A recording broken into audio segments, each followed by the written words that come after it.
C'est bon ou pas là? Ouais, c'est oui, bon. Allez, super. Mais c'est bon, du coup, sinon, j'ai une équipe d'assistantes. Alors, Chodesh Tov, on est Rosh Chodesh Shvat. Alors, vous savez, Shvat, déjà, c'est les initiales de She, Idbaser, Besorot, Tovot.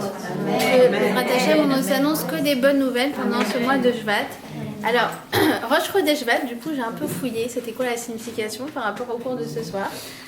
Eh bien, sachez que Rosh Chodesh Shvat, c'est un mini Matan Torah. Pourquoi? Parce que c'est le jour où Moshe a décidé de réexpliquer toute la Torah. Vous savez, on avait les 4 livres, d'accord, Bereshit, Shemot, Vaikra et Bamidbar. On avait les 4. Rosh Chodesh Shvat, Moshe se met à réexpliquer tout ce que l'on a appris. Et en fait, c'est comme ça qu'il va composer le livre de Devarim. Donc, ce Rosh Chodesh Shvat est très très très spécial parce que c'est un jour où on se met à réexpliquer la Torah qu'on connaît déjà. Ça veut dire quoi, réexpliquer la Torah qu'on connaît déjà? En fait, la Torah, c'est un texte. Le Sefer Torah, c'est figé. Et nous, quand on parle de la Torah, on fait des cours comme on en fait ce soir, exactement comme Moshe Rabbeinu a fait pour la première fois le Rosh Chodesh Shvat. Eh bien, en fait, on donne vie à cette Torah.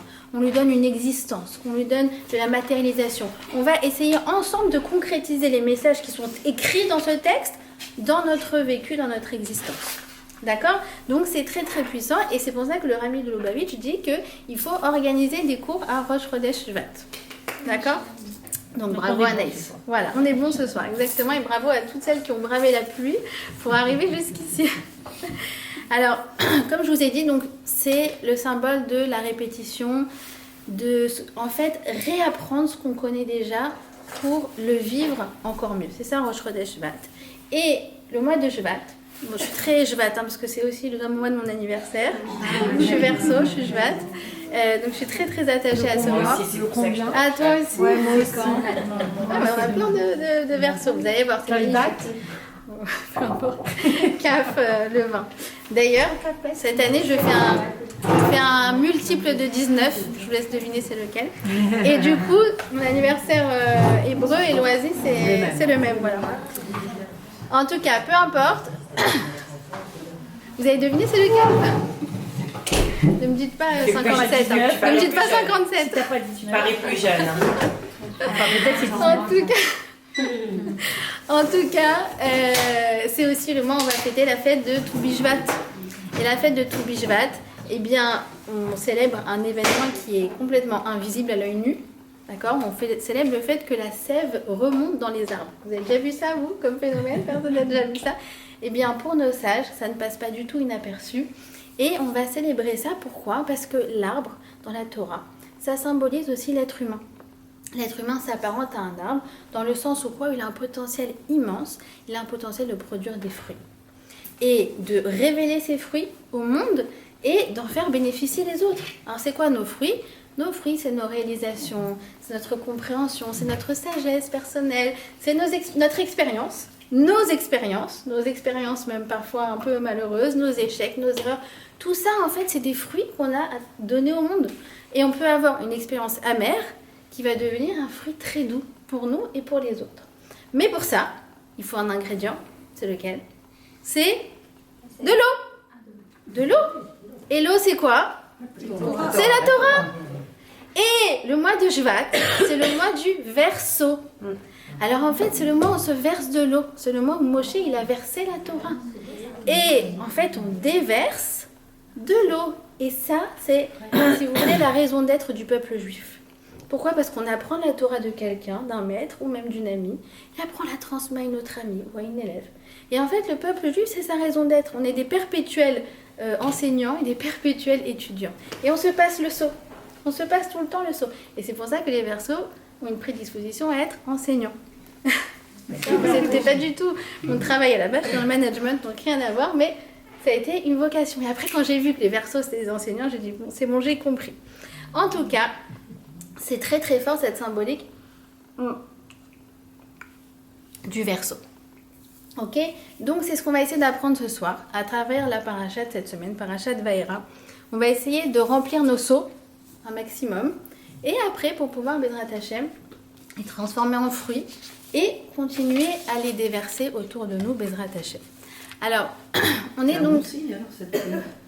Ah ben oui, c'est un bon signe, en espérant que nos soldats soient à l'abri de la pluie. Bezrat Hashem. C'est une année où on prie pour la pluie, mais... Voilà, oui, non, il faut qu'il y ait de la bracha pour qu'elle tombe pile au bon endroit. Bezrat Hashem. En tout cas, la semaine dernière, on était parachat Shemot et on a fait la connaissance de Moshe Rabbeinu. Vous avez vu, vous avez peut-être c'est des enfants qui étaient au Gan. Ils viennent avec le petit Moshe dans sa petite... dans son berceau. Voilà, son petit berceau, voilà. Moshe dans sa teva. Et on a fait connaissance de Moshe, on a fait connaissance de toutes les femmes qui ont donné naissance à Moshe et qui ont donné naissance d'ailleurs à la génération qui va sortir d'Égypte. Moshe a grandi dans la maison de Pharaon, ça vous le savez, et à l'âge de 40 ans, il a quitté l'Égypte pour aller en Midian. Et à l'âge de 80 ans, eh bien, Dieu s'est révélé à lui en lui donnant la mission, à travers, vous savez, le buisson ardent, en lui donnant la mission d'aller aider le peuple juif à sortir d'Égypte. Après quelques négociations, Moshe a accepté la mission. Et donc, il arrive, Moshe Rabbeinu, j'ai envie de dire, comme une fleur, et il vient voir les Hébreux, et il leur dit, yes, génial, vous allez sortir de l'esclavage. Et eux, ils sont excités par la nouvelle qu'ils viennent d'apprendre, ils croient à Moshe, et ils sont très très contents. Et donc lui, il s'empresse d'aller voir qui ? D'aller voir Pharaon, pour lui dire, Pharaon, j'ai une très très bonne nouvelle pour toi, enfin une très bonne nouvelle pour nous, une très mauvaise pour toi, c'est que notre Dieu, Hachem, va nous sortir d'Égypte. Et là, Pharaon dit, c'est qui Hachem ? Excuse-moi, moi je le connais pas, il n'est pas dans mon répertoire des divinités, je ne le connais pas. Et donc, qu'est-ce qui va se passer ? C'est que Pharaon, suite à ça, eh bien, il va endurcir l'esclavage. Et il va leur infliger des choses qu'ils n'ont jamais connues jusqu'à maintenant. En l'occurrence, il va leur enlever le Shabbat. Ils avaient un repos hebdomadaire et il leur enlève. En plus de ça, ils ne leur fournissent plus les briques. Plus la paille pour fabriquer les briques. Et donc du coup, imaginez-vous, quelqu'un doit construire une maison et en plus de ça, on ne lui donne même pas le ciment. Et donc, ils commencent à devenir omnibulés par où est-ce qu'il y a de la paille, comment fabriquer. Ils n'en dormaient plus. Jour et nuit, ils étaient harcelés par cette idée de fabriquer. Et à part ça, ils ont endurci la maltraitance. Et donc, les Juifs, les Hébreux, se retrouvent au point mort. Mais même encore pire que le point mort, ils se retrouvent bien pire qu'avant que Moshe leur ait annoncé qu'ils vont sortir d'Égypte. Mais c'est quoi ? C'est quoi cette sortie d'Égypte là ? Et donc quand Moshe revient les voir, ils ne veulent plus entendre parler de Moshe. Velo shim'u el Moshe mi kotser ruach. Kotser ruach, ils ne pouvaient plus l'entendre parce que, alors on traduit ça parce qu'ils avaient le souffle coupé à cause de l'esclavage, de la servitude. Nos sages nous disent non, kotser ruach, tu peux aussi l'entendre comme la spiritualité, la rouhaniout, elle est coupée là. Et on les comprend. Ils sont en plein esclavage et là, tu veux leur donner des aspirations spirituelles. Mais il n'y a pas de place pour eux là, pour la spiritualité. Ils sont en pleine guerre. Ils sont sur le front. Il y a des victimes qui tombent. D'où vient maintenant tu vas me parler de la Torah, de la paracha ? C'est pas des considérations pour eux. Ils sont dans l'urgence du moment, vous comprenez bien. Vous connaissez la pyramide de Maslow ? Oui ? Encore un juif, il s'appelait Maslowitch. Eh oui, Maslowitch. Mais par contre, franchement, pas terrible sa pyramide. Franchement. En tout cas, quoi qu'il en soit, il met dans les besoins les plus primaires, les besoins physiologiques, manger, se nourrir, dormir, avoir un toit, etc. Et ensuite, tu montes la pyramide. Tu as bien sûr le besoin de sécurité, le besoin de paix, oui. Sur ça, il ne s'est pas planté, d'accord. Et après, tout en haut, le besoin de spiritualité. Et là, tu as envie de lui dire, je t'explique. Le besoin de spiritualité appartient pour le peuple juif à un besoin primaire. Pourquoi ?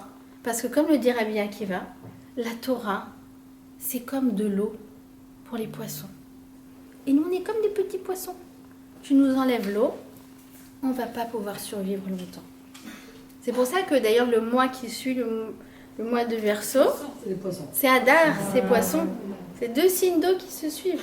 Justement parce qu'on est dans cette analogie qu'on a besoin de cette Torah pour survivre. D'accord ? Et elle est là pour nous donner raison, cette pluie. Alors, mettons-nous 2 secondes à la place de Moshe. C'est pas horrible la situation dans laquelle il se trouve. Tu sais, genre vous annoncez une bonne nouvelle à quelqu'un, après vous devez lui dire écoute, je sais pas ce qui se passe, mais la promotion au travail, c'était pas exactement ça. C'est horrible. Et donc, Moshe, vous comprenez la situation ? C'est comme on a l'impression qu'on voit la lumière au bout du tunnel et en fait, finalement, c'est encore pire. Par exemple, je sais pas, quelqu'un cherche un travail, se dit ah c'est bon, je vois que ça avance, je vois qu'on me renvoie on regarde mon CV, je vois que j'ai des entretiens, je vois que j'ai... Et tu la revois 3 mois après, elle te dit ah mais je suis encore plus au point mort qu'il y a 3 mois quand on s'est vu. Dans mon domaine, la conjoncture, elle est au point 0, c'est mort. D'accord ? Et avec les copines qui sont encore célibataires, c'est terrible. Chaque année, moi, je suis là, ça y est, c'est l'année de son mariage, ça y est. Et à la fin de l'année, elle me dit qu'elle est encore plus seule que jamais et qu'il n'y a pas de perspective de rencontre. C'est dans cette situation-là que Moshe se retrouve. C'est un peu comme, j'ai envie de dire, même dans un sens, aujourd'hui, on a un moral qui est encore pire que le 8 octobre. Pourquoi ? Parce que le lendemain, on était certes dans la folie, dans le choc, mais on s'est dit, ouais, il va y avoir des changements, on a eu beaucoup d'espoir en fait de cette histoire, malgré le choc. Hein.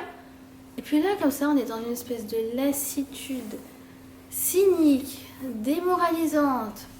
Et on dit, mais on est encore plus au point mort qu'il y a 3 mois. Quoi. Alors, et Moshe, il ferme pas sa bouche. Hein. Vous savez que Moshe, vous avez connu en France la CFDT, CGT, CFDT, oui. Moshe Rabbeinu, il est là. Et écoutez, qu'est-ce qu'il dit ? Lama et Ratam la Amazé. Mais Hachem, pourquoi tu as fait du mal à ce peuple ? Dans quel but tu m'as envoyé ? Depuis que je me suis présentée à Pharaon pour parler en ton nom, le sort de ce peuple a empiré et tu es loin de l'avoir sauvé, ton peuple. Heureusement qu'il est là, Moshe. Hein. Et regarde, et c'est là que se trouve notre paracha. C'est avec la réponse d'Hachem. Et là, je suis très contente, je veux savoir la réponse d'Hachem parce que j'ai la même question que Moshe. Alors Hachem, il lui dit, Vaïra, je suis apparu. Je suis apparu à nos patriarches, à Abraham, Yitzhak et Yaakov. D'accord ? So what ? Et donc Rashi vient, il nous explique c'est quoi ce Vaïra, c'est quoi cette forme d'apparition. Rashi nous dit, je leur ai fait des promesses, mais je ne les ai pas exécutées dans l'immédiat. Ah bon ? Quelle promesse tu leur as faite ? La terre d'Israël. Je l'ai promise à Abraham. Et pourtant, quand il s'agissait d'enterrer Sarah, il a dû payer comptant, hein, pour avoir le tombeau de nos patriarches, pour avoir Hebron. C'était un terrain rocailleux, hein, mais il a payé. Yitzhak, alors Yitzhak, je t'explique, c'est des Philistins qui sont venus, qui lui ont bouché ses puits. Ce qu'on appelle un boycott. D'accord ? Donc c'est BDS, tu vois, la fille elle est assise là-bas, à Harvard, à Yale, à ce que tu veux. Là, elle dit, surtout, n'achetez pas des Ben & Jerry's. Je me dis, mais qu'est-ce que t'en as à faire ? Ah non, mais pourvu qu'on leur bouche. Toi, ça t'apporte quelque chose ? Non, ça m'apporte rien. C'est la jalousie. En tout cas, quoi qu'il en soit, Yitzhak, il s'est pris BDS de plein fouet. Et Yaakov, Yaakov, le pauvre Mishkin, il a été déplacé. D'accord ? Le fameux Mofnim, hein, il a été évacué. Il a dû partir de sa maison pendant longtemps. Réponse, ils n'ont pas râlé comme toi, Moshe. Alors, qu'est-ce que ça veut dire qu'il y a des promesses qui ne se réalisent pas dans l'immédiat ? Ça veut dire que la Géoula, la délivrance, c'est toujours un processus. Peut-être que nous, on va voir ça en une fois, mais sachez que ça aura été le fruit d'un long labeur, d'un long effort. Comme un maçon, par exemple, vous voyez, qui veut abattre un mur. C'est assez impressionnant. Mon beau-frère, il a fait ça dans sa maison aux États-Unis. Il a abattu un mur, a été trop fier, il a filmé et tout. Il fait un coup, deux coups, trois coups. Tu vois rien. Même pas une fissure. Rien. 15e coup, paf, et le mur est tombé. Alors quoi, c'est de l'immédiat? Non. C'est tombé, mais c'est pas le fruit du 15e coup. C'est le fruit des 15 coups. La Géoula, elle va se passer là avec les 10 plaies avant la sortie d'Égypte. Parce qu'il va y avoir 10 étapes. Mais c'est normal, parce que si tu veux avoir 10 sur 10 à ton contrôle, il faut que tu fasses les 10 exercices les uns après les autres. Là, c'est pareil. Et donc, la première chose à comprendre, c'est que quand on veut sortir d'Égypte, c'est-à-dire quand on veut sortir de ce qui nous oppresse, de ce qui nous bloque, de tous nos blocages, de tout ce qui nous empêche d'être nous-mêmes, de tout ce qu'on aimerait bien faire, mais on n'y arrive pas. La première chose, c'est de comprendre que pour y arriver, ça va demander du temps. Tout changement d'habitude, changement de comportement, changement de système relationnel, changement de la façon dont je me comporte avec mes parents, la façon dont je me comporte avec mes enfants, la façon dont je me comporte avec mes collègues, la façon dont je me comporte avec mes collègues, la façon dont je me comporte avec moi-même, tout changement demande du temps. Et tu vas y arriver. Comme le maçon, à la fin, il va finir par abattre son mur, il n'y a aucun doute. Mais, prends en compte cette chose-là que ça va prendre du temps. Et ce n'est que lorsque tu vas prendre ton temps pour faire tous tes exercices que tu vas y arriver. Et c'est le préambule à toute forme de délivrance, toute forme de changement. Tout ce que je veux réussir dans ma vie, c'est de comprendre cette chose-là. D'accord? Et sachez une chose, c'est que dans la génération qui est sortie d'Égypte, dans la génération là, de l'esclavage, eh bien, il y en a beaucoup qui n'ont pas cru au changement. Combien? 80%. 4/5. Ils ne sont pas sortis d'Égypte. Pourquoi? Ah non, impossible. Mon état, c'est l'esclavage. Mon état, c'est la servitude. Mon état, c'est mon blocage. J'y arriverai jamais. Je n'aurai jamais confiance en moi. Je serai toujours timide. Je serai toujours une mauvaise manager. J'étais une mauvaise manager, entre parenthèses. C'est pour ça que j'avais plus choqué dans l'enseignement. Non, mais je suis persuadée que j'étais une mauvaise manager parce que je pensais de moi-même que j'étais pas une bonne manager. Donc, vous comprenez ou pas? Tu crois pas au changement, mais ça marche pas. C'est pour ça que nous, chaque année, à Pessah, qu'est-ce qu'on va dire? Chayav Adam Lirot et Atzmo Keilu Yatsa Mimitzraim. Chaque personne, chacune, on doit se voir comme étant sortie d'Égypte. Bon, moi, j'ai jamais été en Égypte, personnellement. Donc, je ne vois pas comment je peux me voir être sortie d'Égypte. J'ai pas un tampon Égypte sur mon passeport. Ça veut dire quoi, être sortie d'Égypte? Comme étant la descendante de personnes qui ont osé croire au changement, qui ont eu cette audace. Et ça, c'est ancré dans leur ADN. Et ça, ils m'ont transmise. Et ça, n'oubliez pas, c'était loin d'être la majorité, la minorité. La majorité. Excusez-moi, je vais fatiguer, c'est ça. D'accord? Ils ne croyaient pas au changement. Eh bien, moi, je descends de ces 1/5 de ceux qui ont cru au changement. D'accord? Donc, ça, c'est la première chose, c'est de croire que c'est possible. C'est possible de changer de mode de relationnement. C'est possible d'arrêter de crier avec mon mari. C'est possible d'arrêter de se faire la tête pendant 3 jours d'affilée. Ça, c'est mon nouveau fief. D'accord. J'ai découvert que c'était très répandu. Chaque fois, je suis... Comment ça vous paraît pas depuis 3 jours? Mais c'est pas possible, on ne se couche pas fâché. Mais ça, je crois qu'il faut faire passer le mot. On ne se couche pas fâché. Ah non, mais nous, ça fait 3 jours qu'on se parle pas. Ça fait 1 semaine qu'on se parle pas. Non. Il va falloir qu'on change ça. Maintenant, est-ce que ça va arriver du jour au lendemain? Non, c'est un processus. Mais la première chose, le préambule à ce processus, c'est de croire que c'est possible. Pas, non, mais de toute façon, c'est notre façon de communiquer, nous. C'est notre façon de communiquer. Tu peux changer. Tu peux changer. Donc, c'est dur. Qu'est-ce qui est dur? Ce qui est dur, c'est de changer sa perception. Ce qu'on appelle en hébreu, sa tfissa. C'est dur, pourquoi? Parce que j'ai ce qu'on appelle un track record, comment ça s'appelle, un passé avec plein d'expériences qui se répètent et qui du coup me disent bon bah c'est ça me définit. Mais attends, je comprends pas. Tu vas poursuivre les mêmes mécanismes rouillés toute ta vie? Et tu dis mais non mais ça me poursuit. Mais c'est pas eux qui te poursuivent, c'est toi qui les poursuis. D'accord? Donc ça c'est la première chose qu'il faut comprendre. La première chose qu'il faut comprendre c'est que tout changement est possible. Le problème, c'est quoi?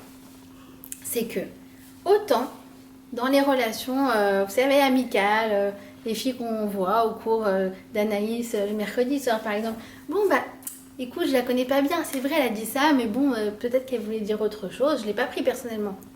Mais quand c'est ma belle-sœur qui me dit la même chose, je surréagis. Pourquoi? Parce que elle, je la connais par cœur. Et donc, quand elle me dit ça, ben moi, j'y vois quoi? J'y vois un sous-entendu. Donc, en fait, on est très peu tolérant avec qui? Avec les gens qui nous sont le plus proches. Avec la fille que tu croises là-bas, où tu dis, bon, bah, je sais pas, c'est marrant, elle dit ça, tu passes à autre chose. Mais par contre, ta coloc, ta cousine, ta fille qui te dit ça, ah non, mais, et ben voilà, elle recommence. Vous avez compris ou pas? Et qui est la personne la plus proche de nous-mêmes, à part nos conjoints? Nous-mêmes. C'est nous-mêmes! Donc quand toi, tu ne fais pas preuve de tolérance envers ta sœur, imagine envers toi-même. Tu dis, bah voilà, bah j'ai recommencé. Bah tu vois, je suis pas capable. Ce job, je t'avais dit, je l'aurais pas. J'étais sûre que j'allais me planter dans l'entretien. Ce client, j'étais sûre qu'il n'allait pas signer. Pourquoi? Parce que moi-même, je m'auto-sabote. Moi-même, je me donne pas les chances de réussir. Et moi-même, je provoque inconsciemment mon échec pour après prouver que, bah, tu vois, j'avais raison. Alors, comment on fait? Comment ça marche? Alors, en fait, c'est génial parce que on a une paracha où on a une personne qui fait, mais alors, quand je vous dis un blocage, alors lui, il fait un gros blocage. C'est une caricature de blocage. C'est qui? C'est Pharaon. Pharaon, qu'est-ce qui se passe? Moshe et Aaron, ils viennent. Ils écoutent, il faut les sortir d'Égypte. Non. Écoute, si tu refuses, demain, à midi, il y aura telle et telle plaie. Le Nil va se transformer en sang. À chaque fois, on les a prévenus. Hein. Comme Tsahal qui vient et qui dit, vous savez, on va frapper là, mettez-vous dans les abris. Ah, mais vous, on n'a pas d'abri. Ah oui, parce que personne ne vous a construit des abris. Voilà. On ne peut pas être les babysitters de ces gens-là toute la vie, quoi. C'est pas possible. Bref. Oula, mais moi je suis partie, là, ça marche toujours ça? Oui. Ah, d'accord. Alors, bon. Je sais pas. Ah, d'accord, j'ai oublié ça. Je suis partie là-bas. En tout cas, le lendemain, paf, la plaie, elle tombe exactement comme ils ont dit Moshe et Aaron. Ah, alors il fait arrêtez tout, je libère, je regrette. Ok, bon d'accord, c'est bon. Hachem, arrête la plaie. Ok, ça s'arrête immédiatement. Ah ouais, bah finalement il a changé d'avis. Alors ils reviennent le voir. Ils disent, tu sais, il faut les sortir. Non. Et si tu veux pas les sortir, demain, attention, les grenouilles. Et ils refusent toujours. Et le lendemain, bam, à l'heure qu'ils ont dit, les grenouilles.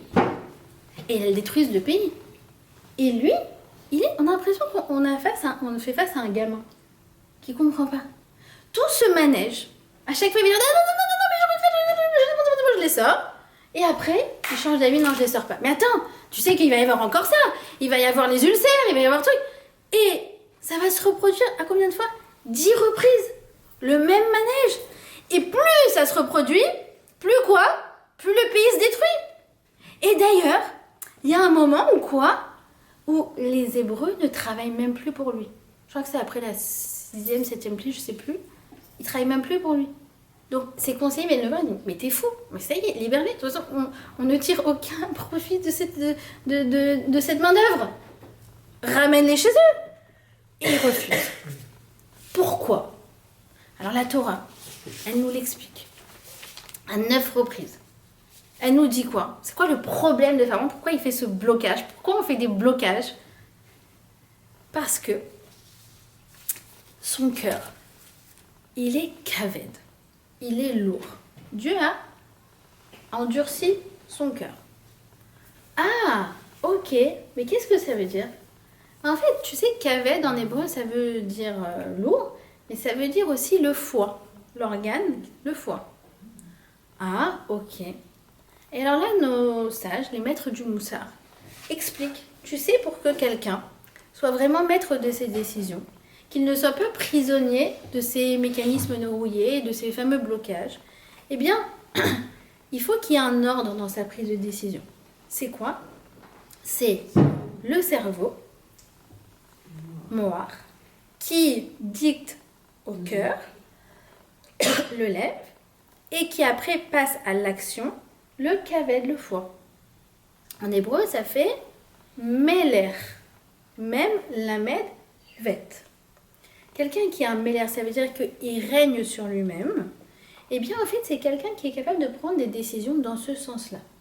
Je décide, je passe au filtre de mes émotions, ce qui me permet après d'agir avec sensibilité. D'accord? Et ça, c'est la meilleure façon de fonctionner. Maintenant, qu'est-ce que ça veut dire que son lève, il est kaved? Ça veut dire qu'en fait, il y a le lève, le kaved, il fonctionne, mais la tête, elle n'est pas là.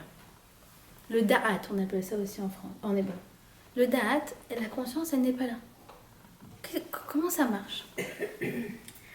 Alors en fait, c'est qu'il y a un court-circuit chez Pharaon. Et sachez qu'on a tout un petit pharaon à l'intérieur de nous qui est à l'origine de nos erreurs répétitives. Ok.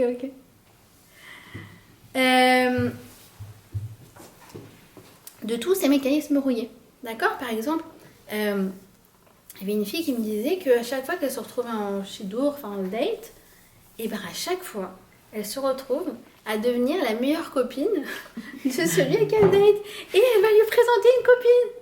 Alors tu dis, bon, une fois, deux fois, pourquoi pas? Mais en fait, si ça se répète tellement, est-ce que tu comprends qu'il y a un schéma dans lequel tu t'es enfermé que pour toi, tu ne peux être que la bonne copine? Et alors, elle me dit, oui, d'accord, mais même si je constate, comment je fais pour changer? Vous voyez ce que je veux dire? C'est tout, je pense que chacune, elle a conscience de certains blocages ou certaines choses. Je dis, mais c'est pas possible, mais ça me poursuit. Non, souvenez-vous, c'est pas ça qui te poursuit, c'est toi qui le poursuis. Alors en fait, qu'est-ce qui se passe? C'est que c'est le lève et le kaved, c'est le cœur et le foie qui agissent en permanence. Et la tête, elle n'est pas là. Ok? Alors comment je fais pour relancer la fonction tête? Comment je fais pour la remettre dans le circuit? Parce qu'il y a un court-circuit, vous avez compris? Il y a un court-circuit dans la prise de décision.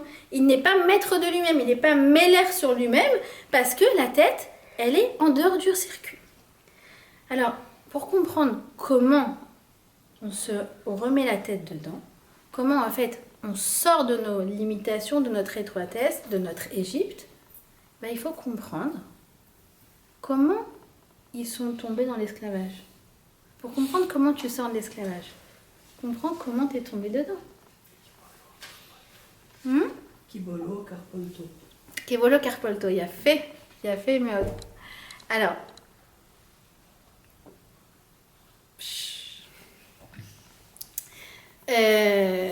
alors comment ils sont tombés dans l'esclavage?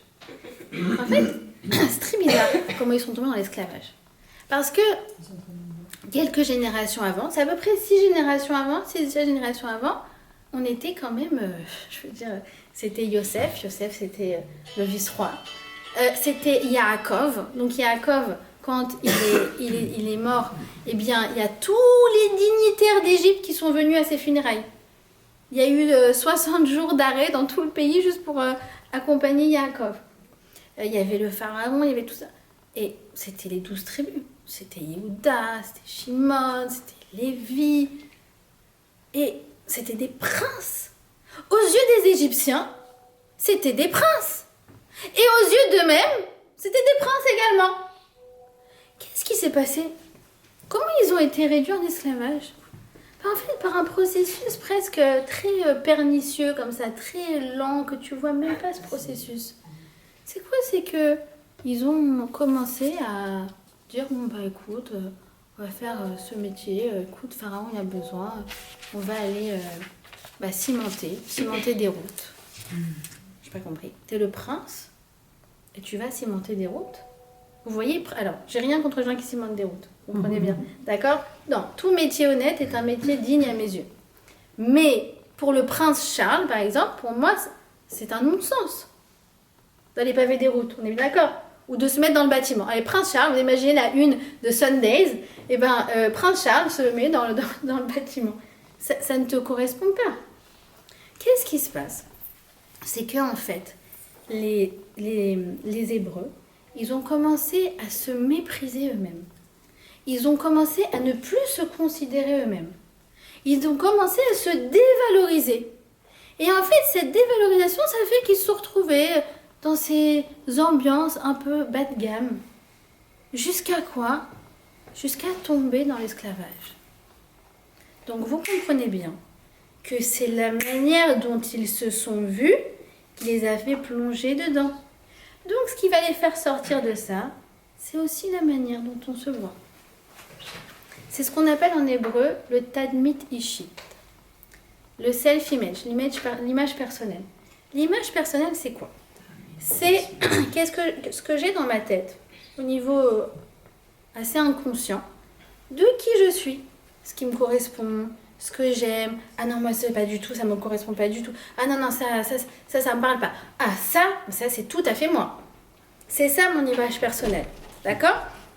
Et en fait, ce que je deviens, mes schémas comportementaux, mon attitude régulière, quotidienne, c'est la matérialisation de cette image que j'ai en tête. Comme si vous avez un projecteur, donc il y a la diapositive, c'est ça? Et hop, je me sens vraiment un multiple de 19 ce soir. Quelqu'un connaît la diapositive, c'est bon? Tu peux passer la clé de ta voiture? Ils sont chez toi, non? Non, je l'ai vu. Ton sac, dans ton sac peut-être? Je suis désolée. Non, il n'y a pas de problème. Le voisin n'est pas rentré. Audrey, je te laisse Je l'ai gérer. remis là-bas. Vas-y, je te laisse gérer. Donc quoi? Cette image personnelle, c'est ce qui va en fait conditionner ce que je vais devenir. Ce que je crois de moi, c'est ce que je deviens vraiment. Par exemple, moi je dis non mais écoute, ce truc-là c'est mon fort. Et bien du coup, dans ce domaine-là, les maths. Vous savez, un enfant comme ça, tu dis, écoute, toi en maths, je veux dire, t'es un champion. Tout d'un coup, le lendemain, il va aller comme ça et tout. Tu me dis, je suis un champion, donc je vais cartonner mon contrôle. Et là, tu lui donnes toutes les chances de cartonner son contrôle. Vous avez compris, c'est ça l'image personnelle. D'accord? Maintenant, l'image personnelle, comment elle marche? Comment on lui fait changer? Alors, tu lui dis, regarde, image personnelle. Maintenant, je vais te remplacer par une autre diapositive, c'est celle de Baba Salé. Donc maintenant, Joy, tu vas jeûner de Shabbat en Shabbat. Et là, l'image personnelle, elle dit, mais ça va pas la tête, X. Pourquoi? Parce que c'est pas du tout moi. Ça n'a rien à voir avec moi. Vous voyez ce que je veux dire? Donc l'image personnelle, c'est ce qui fait en fait rentrer, oui ou non, est-ce que je vais faire ça parce que, est-ce que ça me correspond, oui ou non?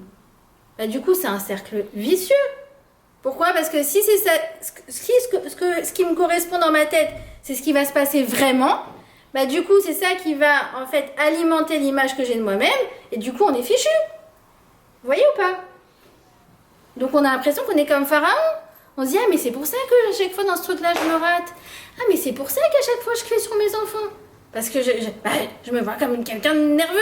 Et en fait, vu qu'à chaque fois, je crie sur eux, bon ben voilà, je peux pas en sortir. Alors sachez que l'image personnelle, c'est comme dans la voiture, l'embrayage. D'accord? Si vous voulez passer de vitesse, vous êtes à 0, vous voulez faire du 120, il va falloir passer l'embrayage. Mais je passe d'abord la première vitesse, ensuite la deuxième, ensuite la troisième, quatrième et cinquième. Oui? Mais si je veux passer de la première à la cinquième, qu'est-ce qui va se passer? Je cale. Bah, c'est pareil avec l'image personnelle. Si je veux passer de moi aujourd'hui à demain Baba Salé, ou comment elle s'appelle déjà? Sa femme? Lala Simi. Oui. C'est ça, Lala Simi, ouais, je veux passer à elle. Ouais, ça va pas marcher. Pourquoi? Parce que, en fait, la vie, c'est pas ça. C'est pas du jour au lendemain. Les changements, c'est, tiens, ok, tu cries sur tes enfants. D'accord. Peut-être que là, tu es capable de te taire 2 minutes et de crier plus tard. Ah oui, ça, je pense que je suis capable. Non, en fait, tu es passé de la première vitesse à la deuxième vitesse. Et donc, là, tu dis, ah bah tu vois, c'est marrant, ça m'est passé, je n'ai même pas envie de crier. Et le lendemain, tu dis, écoute, si je me taisais 5 minutes, et ça marche. Et après, quand je vais les voir pour leur dire, écoute, je suis vraiment mécontente de ce qui s'est passé, il y a eu ça, ça, ça et ça, c'était dans le calme, sans les nerfs. Après, je vais passer à la troisième vitesse. Ça va être le fait de réduire la critique à la maison. Parce que je me rends compte que même si je suis calme, il y a une ambiance un peu trop critique, un peu trop inquisitrice. Et 1, 2, 3, 4, 5, hop, j'ai changé mon schéma comportemental. Vous avez compris? Et comme en fait c'est un truc que du coup j'arrive à faire et à refaire et à refaire et à refaire, hop, ça s'agrège et je me dis, bah je suis devenue une femme calme. Mais ce processus, il a pris 2 ans, 5 ans, 10 ans. Et on s'en fiche combien de temps ça va prendre. Quelle importance? L'important, c'est de se fixer des objectifs et de passer les vitesses, l'une après l'autre. D'accord? Maintenant, sachez que on est beaucoup en pilotage automatique. Beaucoup dans la journée. Notre tête, elle n'est pas du tout au rendez-vous. Les psys disent que 95% du temps, on prend des décisions, on a des gestes qui ne sollicitent pas du tout la tête. Je vais vous donner un exemple. Vous conduisez?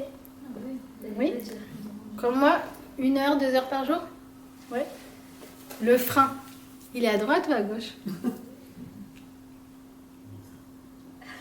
Gauche.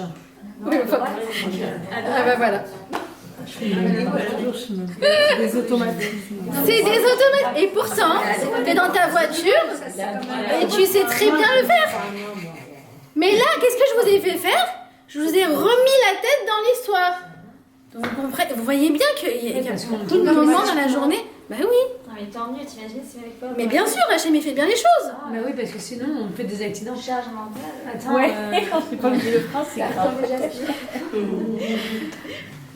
Et même le cœur, il est pas là. Même le cœur, il est pas là. Le cœur, il est là quand quoi? Quand on a peur, quand il y a un danger, ou quand il pleut, par exemple. Là, tout d'un coup, je tremble un petit peu, je suis pas très tranquille. Là, mais sinon, c'est un mécanisme qui n'a pas sollicité ma tête.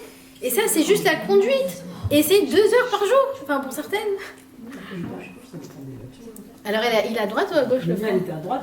À droite. Non, je sais pas. Par contre, tu mets dans la voiture, je saurais. C'est à gauche, hein, le frein. Je vais essayer de faire. Je suis en train d'essayer. On va aller à la voiture. D'accord? Mais on ne peut pas changer du jour au lendemain et personne nous a demandé ça et ça serait très malsain de le faire. Comme il dit Shlomo Amelech, il dit, dans les Michelet, il dit celui qui précipite ses pas va manquer le but. Tu veux trop changer et ben en fait ça va pas marcher. D'accord? Donc toute l'idée en fait c'est de se fixer des petits objectifs. Ah bah tu vois avec ma belle-sœur, et ben là on a réussi à bien discuter. Ah bah là tu vois, cette fois-ci-là avec mon mari, on n'est pas rentré dans une dynamique de on se fait la tête et on se parle plus. Avec cet enfant qui en ce moment me fait une crise d'ado, et ben aujourd'hui j'ai été cool, 0 remarque. D'accord? Il paraît que quand on a un ado, alors il faut acheter un scotch, se mettre sur la bouche. En fait, c'est quelqu'un qui m'a dit ça, après il m'a dit mais aussi quand tu deviens belle-mère. Donc je me dis en fait, qu'est-ce que tu parles? C'est à quel moment? C'est genre à 120 ans. Je voulais vous dire que.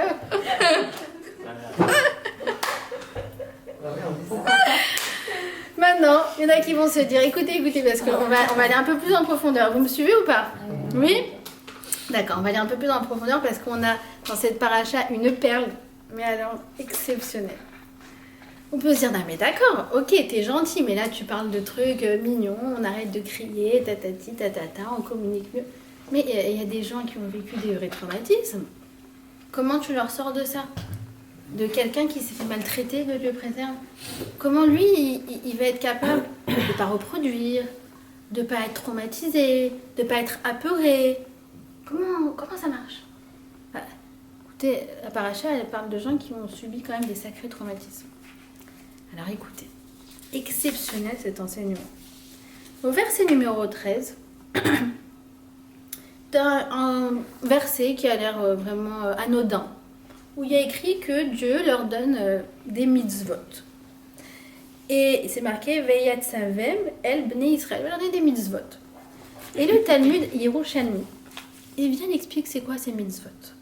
Donc là, tu prends un peuple qui est à l'aube de sa sortie d'esclavage et tu lui donnes la première mitzvah avant Rosh Chodesh, pas Rosh Chodesh. C'est quoi? Écoutez bien. Ce sont toutes les lois qui sont relatives au travail. Les lois du travail, les lois professionnelles. On va parler en fait de Eved Haïvri. C'est quoi le Eved Haïvri? C'était un statut un peu particulier d'une personne qui travaillait pour une autre, mais en fait, ses heures n'étaient pas comptées. Il travaillait soit pour rembourser une dette, ou soit pour être réhabilité, réinséré dans la société. D'accord? C'est le Eved Haïvri. Et donc, on va tout leur expliquer. Et là, tu te dis, attends, j'ai pas compris. Tu prends un peuple qui sort de l'esclavage et tu lui demandes comment ça va être quand lui, il va être le boss, quand lui-même, il va faire travailler d'autres. Et tu leur dis, attention à toi si tu les maltraites, attention à toi si tu leur donnes trop d'heures sup, attention à toi si tu les traites comme des esclaves. Tu dis, mais attends, ils sont quoi là? Ils étaient des esclaves. Et là, tu dis, ah oui, toi, t'étais esclave, mais attention à pas faire la même chose aux autres. C'est le moment? Bah oui, c'est le moment. Pourquoi? Parce qu'on sait très bien que quand on a un trauma, eh bien, on est le plus susceptible de le reproduire sur les autres. T'es d'accord avec toi, madame la coach? Si un trauma n'a pas été traité, verbalisé, madame la rabbinite, il a été traité, traumatisé, traité, verbalisé, analysé, etc. Il risque de quoi? On risque d'être enfermé dedans et de reproduire. Et tous les psys, ils abondent dans ce sens. Vous savez, en mode, ah oui, tes parents, ils ont divorcé. Écoute, ça veut dire que c'est normal que tu te retrouves comme ça, à avoir tellement de bagarres avec ton mari. T'as jamais vu un foyer heureux, tatati. Alors, c'est quoi la solution? Attends, j'explique. D'accord? T'as été maltraité, du coup, comment tu vas te relationner avec tes enfants? Est-ce que tu sauras vraiment leur donner de l'amour? Et toute la psychologie, elle abonde dans ce sens. En mode, tu sais, il a agi presque à son insu, quoi. C'est ce qu'on lui a fait, il va faire aux autres. Donc, vous avez manqué d'affection, du coup, ça va être dur d'en donner à votre tour. Vous avez été très critiqué dans votre enfance, du coup, vous allez forcément être très critique. Vous n'avez pas été valorisé, du coup, vous allez vous dévaloriser. Vous avez eu un père dominateur, du coup, c'est normal, vous avez choisi un mari dominateur. Vous entendez ou pas ces trucs-là? Ouais. Prenez des thérapeutes, coachs comme Anaïs. D'accord? Des gens diplômés avec l'Aïra Chamaïm. Non, je suis très très sérieuse, c'est très important. Tout ce qui est thérapie et tout, que des gens comme elle. En tout cas, alors quoi? Alors comme tu poses la question, mais je comprends pas, on est condamné à reproduire? Mais comment on fait pour s'en sortir? Alors écoutez bien. Qu'est-ce qu'il explique Rav Jacobson? Il dit voilà, prenons l'exemple d'un foyer où un enfant, il a été, on va dire, abondamment exposé aux cris. Foyer tendance Afrique du Nord, d'accord? Pas algérien, d'accord? Mais plus, voilà. Non, les Algériens, c'est les Ashkénazes du Maghreb. En tout cas, quoi qu'il en soit, prenons un foyer comme ça, où il y avait un peu, vous savez, d'électricité dans l'air, tu vois, t'as le truc qui se renverse. Alors, quoi? Eh bien, la personne, l'enfant, il va développer effectivement une réticence à ses cris. Parce que c'est pas possible, elle crie tout le temps, c'est pas possible. Il va développer une réticence à ses cris. Mais il va pas développer une réticence après à infliger des cris à un autre. Vous voyez ce que je veux dire? Ça, il ne le développe pas. Donc, il peut se retrouver dans une situation où quoi? Où tout le réservoir de nervosité que lui, il a absorbé à la maison, il va le ressortir avec les camarades de classe, avec les petits frères. Moi, des fois, je vois le remake de ce que je fais, mais après, les grands sur les petits, je... oh non, non, non. Mais tu vois, t'as tout renversé, mais tu vois, tes trucs, nana, tu vois. Et regardez comment on colle des étiquettes. Cette fameuse image personnelle, je vous ai dit, elle est composée de tout ce qu'on pense sur nous, mais elle vient aussi de nos étiquettes. Tout à l'heure, mon fils, il a dit sur la petite, et voilà, elle va encore pleurer. Et juste, elle entend ça, mais merci pour l'étiquette, il va falloir décoller l'étiquette. Donc, quoi? Alors, qu'est-ce qui se passe? Alors, on développe cette nervosité, cette réticence, cette tension dès qu'on se retrouve dans cette situation, ce qu'on appelle franchement un trauma, d'accord? Mais on ne développe pas le fait de ne pas le faire aux autres. Donc, qu'est-ce qu'on fait? Alors, il explique, Rav Jacobson, que ce réservoir de nervosité, de difficultés, de mauvaises sensations, eh bien, il dit, c'est comme de l'essence. C'est comme du pétrole. Avec, je peux tout brûler. Ou alors, avec, je peux avancer. Et en fait, ça va être à moi de choisir quelle voie je vais faire avec toutes ces difficultés que j'ai engrangées dans un certain domaine. Est-ce que, du coup, je vais accumuler des frustrations et après je vais crier aussi parce que je vais simplement extérioriser cette frustration et dès que je vais trouver la petite victime, je vais me mettre en position de bourreau? Ou alors, cette énergie que j'ai, ça va être une énergie pour redresser le tort qui a été fait. De dire quoi? Eh bien moi, je laisserai aucun petit frère se faire crier par son grand frère. Et moi, eh bien à l'école, lorsque je vais enseigner par exemple, eh bien je ferai très attention que les enfants faibles, ils ne fassent pas embêter par les grands. Parce que moi-même j'ai été embêtée dans ma classe, hop, du coup qu'est-ce qui se passe? C'est que je prends ces traumatismes et je les sublime. Je leur donne un sens. Moi, d'Afka, cette chose-là, je ferai tout pour ne pas la laisser se reproduire. Parce que cette réticence, cette tension, ces mauvaises sensations que j'ai en moi, je les connais. J'ai été à la place de la victime. Donc quoi? Je vais tout faire pour ne pas qu'elle se retrouve dans cette place. C'est-à-dire? Ça fait déjà une demi-heure. D'accord? Et quand je fais ça, je répare tout mon passé. Je sublime tout mon passé. Parce que c'est ça qui va me permettre d'apporter mes fruits au reste du monde. Je vous ai dit des fois, le fruit à la base, c'était une expérience très amère. Mais moi, grâce à ça, j'en ai fait un fruit juteux. Pourquoi? Parce qu'avec cette expérience, justement, eh bien, je vais faire en sorte que les autres ne subissent pas ce que moi j'ai subi. Je connais une personne qui est comme ça, mais il faut déjà l'admettre. Tout à fait. Déjà le vouloir. Tout à si fait. Elle c'est ce que j'ai dit au début. Mais si elle ne le veut pas, comment lui faire comprendre? Eh ben, il faut lui dire qu'elle fait partie de ces gens qui descendent de ceux qui ont voulu. Donc inconsciemment, elle a en elle. Mais moi, je connais par exemple je ne vais pas te donner trop de détails, mais une personne très proche qui a été, on va dire, elle a été indirectement victime d'abus. Mais ça veut dire, peu importe, pas elle directement, mais indirectement. Et ça a été un grand traumatisme. Ça a été des mois de pleurs, de crises, très, très, très, très, très douloureux. C'est une personne dont je suis assez proche. Et en fait, aujourd'hui, cette femme que j'admire tellement, après quelques années, c'est devenu justement, elle a été embauchée pour aller dans les écoles et pour en fait essayer de détecter s'il y a des personnes qui ont été victimes de ça. Et elle fait un travail extraordinaire.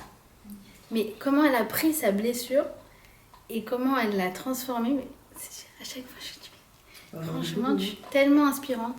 Elle aurait pu s'enfermer dans son problème, et pourquoi ça m'est arrivé, et pourquoi ça, et pourquoi j'ai pas eu de chance, et pourquoi j'ai pas écouté, et pourquoi on m'a pas dit, Bref.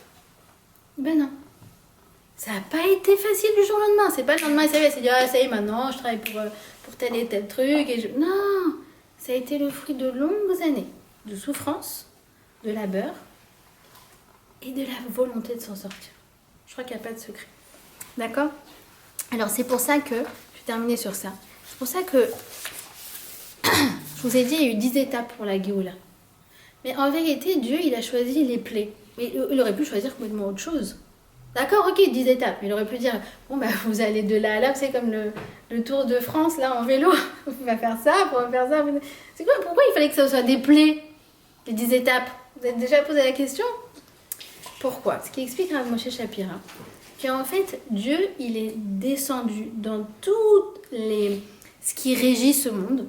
Le végétal, le minéral, l'animal, l'humain, il est rentré dans tous les niveaux de la création et il a tout changé. Des règles qui te paraissaient complètement immuables, l'eau c'est l'eau, dans le Nil il y a de l'eau, non, tout d'un coup il y a du sang. Des règles qui te paraissaient immuables comme les animaux sauvages, ils restent là où ils sont, tout d'un coup tu les retrouves dans la ville. Qu'est-ce qui s'est passé? C'est qu'il est rentré dans toutes les règles de la création et il est venu te dire, tu sais ma chérie, tu crois que c'est immuable. Oui, c'est vrai que c'est comme ça que j'ai créé le monde. J'ai créé le monde avec 10 paroles, c'est tout ce qu'on connaît. E égale MC2, le tableau de Mendeleïev, la pomme de Newton qui tombe, tout ce qu'on a appris en physique-chimie, d'accord? C'est comme ça que le monde est régi. Ouais, mais en fait, un à un, je vais te montrer, je vais pulvériser toutes ces règles. Pour te montrer en fait que c'est moi qui suis derrière ces règles. Et en fait, ces 10 étapes, ça a été une grande leçon de Emouna. Comme pour nous dire, tu sais, c'est peut-être toi qui t'inflige des limites. Mais pour moi, rien n'est limité. Et en fait, c'est aussi ça. C'est que quand nous, on veut ouvrir la voie d'un changement, on veut se sortir d'un blocage, on veut sortir d'un traumatisme, on veut sortir de quelque chose qui est compulsif. D'accord? Moi, un truc sur lequel j'aimerais vraiment travailler, c'est checker mon téléphone. C'est pas possible. Pourtant, j'ai vraiment rien dans mon téléphone. Mais pourquoi je le check tous les quarts d'heure? Genre, on dirait que je suis médecin urgentiste, il va peut-être se passer quelque chose. Mais en vérité, si tu me poses la question, je pense que 3-4 fois par jour, ça serait largement suffisant. Mais c'est plus fort que moi. Alors, à un moment, je dis, mais attends, HM, genre, mais aide-moi! C'est ridicule! Et je sens que mon cerveau, il est comme parent, il est pas là, genre, il veut, mais c'est le truc, tu vois, tu check, genre, c'est ta main qui t'a échappé, tu vois. C'est incroyable. En fait, tout est comme ça. Alors là, c'est un truc débile, hein, bon, HM, c'est débloquer son téléphone. Mais il n'y a rien qui est impossible pour HM. Tout comme de quelqu'un l'aider à sortir son trauma, en fait, c'est la même chose que toi avec ton téléphone. C'est tout le même niveau. Il est rentré dans la règle, dans les règles de la création pour te dire justement, moi je suis capable de t'aider à changer. Le sang, l'eau est devenue du sang. Et tout ce que tu crois immuable comme la pomme de Newton, tu dis, la pomme, c'est sûr qu'elle va tomber. Moi aussi, c'est sûr que je vais me planter. Et j'aime, je dis, non, tu sais quoi, elle peut rester en l'air.